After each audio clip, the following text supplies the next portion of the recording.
जय श्री राम। मित्रों, ज़्यादातर सुंदरकांड आपने चौपाइयों में ही सुने होंगे।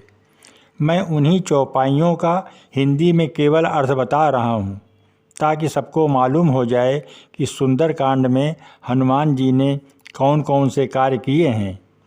हनुमान कथा की पहले की कहानी वीडियो भाग 1 तथा 2 में है। वे सीता जी को सिर नवाकर चले और बाग में घुस गए, फल खाए और वृक्षों को तोड़ने लगे। वहाँ बहुत से योद्धा रखवाले थे।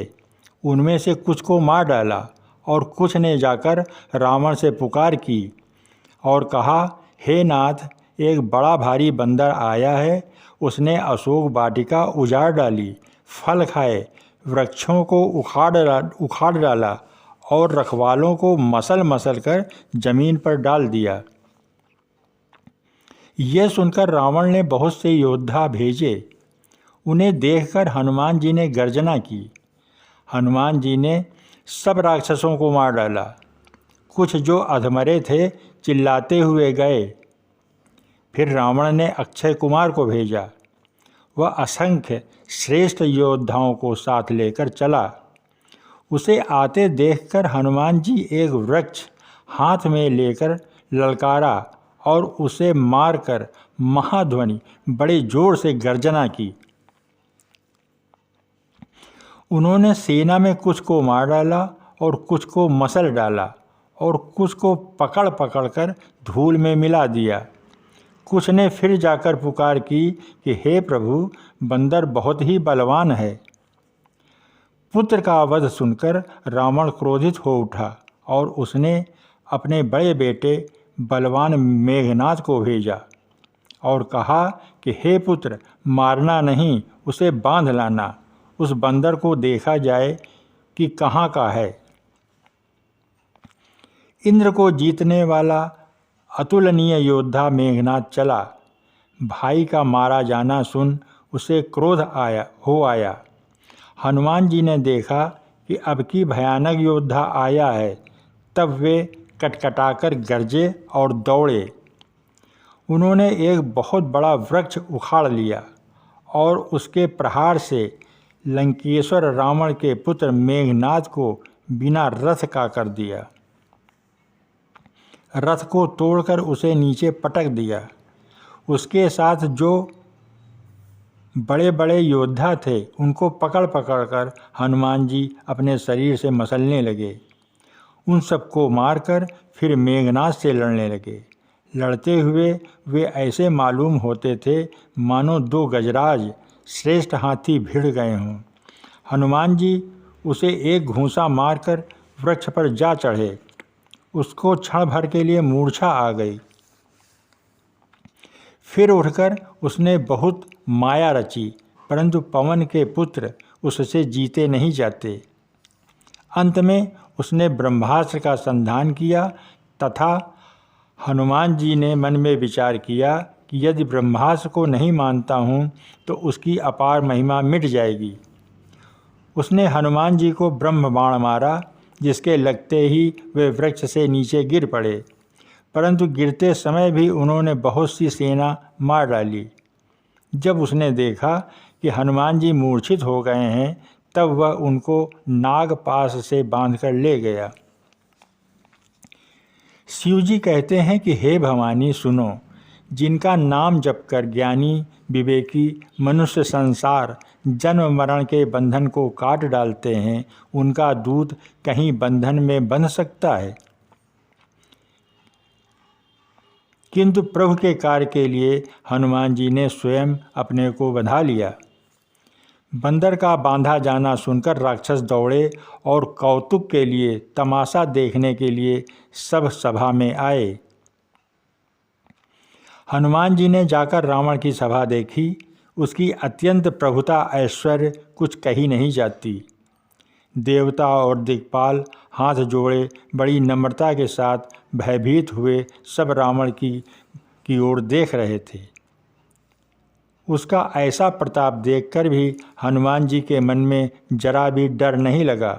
वे ऐसे निशंक खड़े रहे जैसे सर्पों के समूह में गरुण निशंक निर्भय रहते हैं। हनुमान जी को देखकर रावण दुर्वचन कहता हुआ खूब हंसा, फिर पुत्र वध का स्मरण किया तथा उसके हृदय में विषाद उत्पन्न हो गया। लंकापति रावण ने कहा, रे वानर, तू कौन है? किसके बल पर तूने वन को उजाड़ कर नष्ट कर डाला? क्या तूने कभी मुझे मेरा नाम और यश कानों से नहीं सुना? रे सठ, मैं तुझे अत्यंत निशंक देख रहा हूँ। तूने किस अपराध से राक्षसों को मारा? रे मूर्ख, बता, क्या तुझे प्राण जाने का भय नहीं है? हनुमान जी ने कहा, रे रावण, सुन, जिनका बल पाकर माया संपूर्ण ब्रह्मांडों के समूहों की रचना करती है, जिनके बल से हे दशशीष ब्रह्मा विष्णु महेश सृष्टि का सृजन पालन और संहार करते हैं, जिनके बल से सहस्त्रमुख फणों वाले शेषजी पर्वत और वन सहित समस्त ब्रह्मांड को सिर पर धारण करते हैं, जो देवताओं की रक्षा के लिए नाना प्रकार की देह धारण करते हैं और जो तुम्हारे जैसे मूर्खों को शिक्षा देने वाले हैं, जिन्होंने शिव जी के कठोर धनुष को तोड़ डाला और उसी के साथ राजाओं के समूह का गर्व चूर्ण कर दिया, जिन्होंने खर, दूषण, तिसरा और बाली को मार डाला, जो सब के सब अतुलनीय बलवान थे, जिनके लेस मात्र बल से तुमने समस्त चराचर जगत को जीत लिया और जिनकी प्रिय पत्नी को तुम चोरी से हर लाए हो, मैं उन्हीं का दूत हूँ। मैं तुम्हारी प्रभुता को खूब जानता हूँ। सहस्त्रबाहु से तुम्हारी लड़ाई हुई थी और बाल से युद्ध करके तुमने यश प्राप्त किया था। हनुमान जी के मार्मिक वचन सुनकर रावण ने हंसकर बात टाल दी। हे राक्षसों के स्वामी, मुझे भूख लगी थी, इसलिए मैंने फल खाए और वानर स्वभाव के कारण वृक्ष तोड़े। हे निशाचरों के मालिक, देह सबको परम प्रिय है। कुमार्ग पर चलने वाले दुष्ट राक्षस जब मुझे मारने लगे, तब जिन्होंने मुझे मारा उनको मैंने भी मारा। उस पर तुम्हारे पुत्र ने मुझको बांध लिया, किंतु मुझे अपने बांधे जाने की कुछ भी लज्जा नहीं है। मैं तो अपने प्रभु का कार्य किया चाहता हूँ।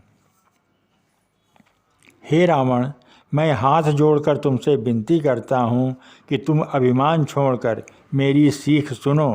तुम अपने पवित्र कुल का विचार करके देखो और भ्रम को छोड़कर भय भक्तहारी भगवान को भजो। जो देवता, राक्षस और समस्त चराचर को खा जाता है, वह काल भी जिनके डर से अत्यंत डरता है, उनसे कदापि वैर न करो और मेरे कहने से जानकी जी को दे दो। खर के शत्रु श्री रघुनाथ जी शरणागतों के रक्षक हैं और दया के समुद्र हैं। शरण जाने पर प्रभु तुम्हारा अपराध भुलाकर तुम्हें अपनी शरण में रख लेंगे। तुम श्री रामचंद्र जी के चरण कमलों को हृदय में धारण करो और लंका का अचल राज्य करो। ऋषि पुलस्त्य जी का यश निर्मल चंद्रमा के समान है, उस चंद्रमा में तुम कलंक न बनो। राम नाम के बिना वाणी शोभा नहीं पाती। मद मोह को छोड़ विचार कर देखो।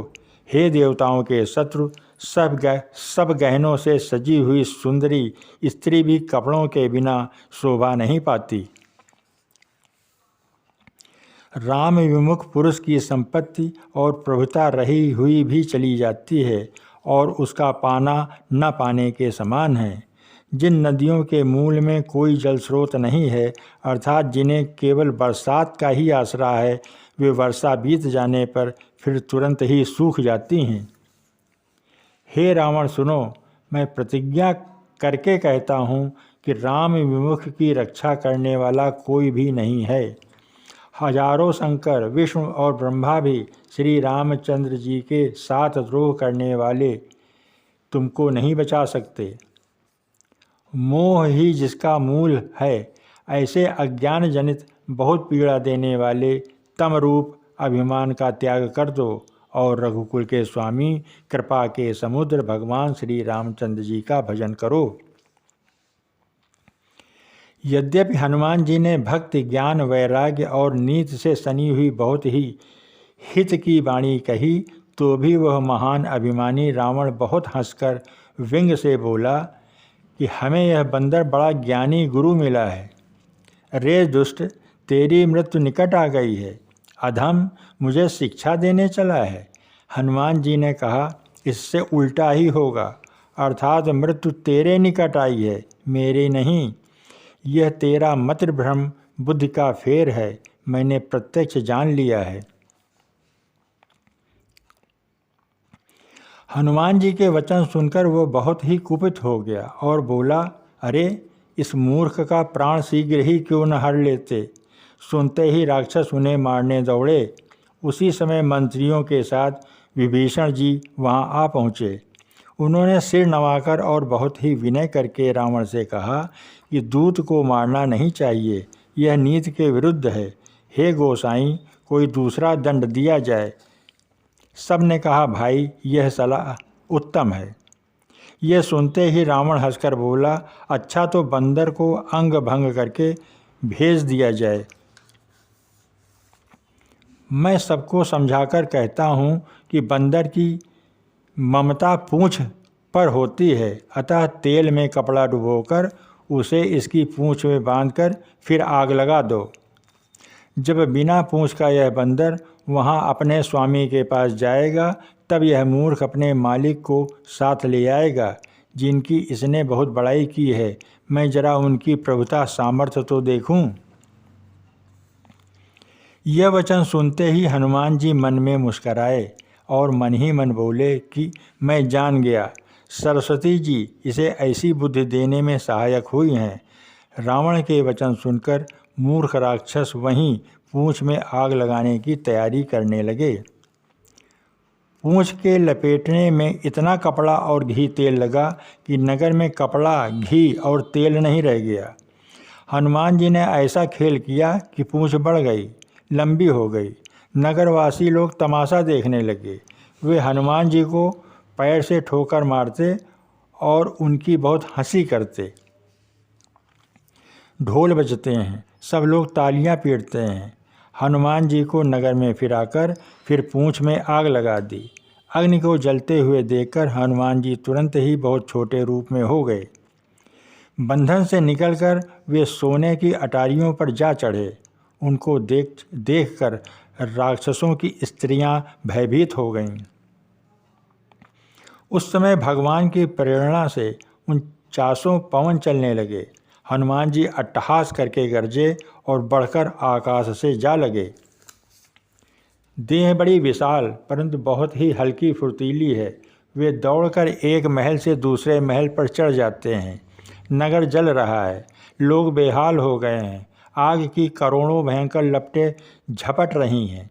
हाय बप्पा, हाय मैया, इस अवसर पर हमें कौन बचाएगा। चारों ओर यही पुकार सुनाई पड़ रही है। हमने तो पहले ही कहा था कि यह वानर नहीं है, वानर का रूप धरे कोई देवता है।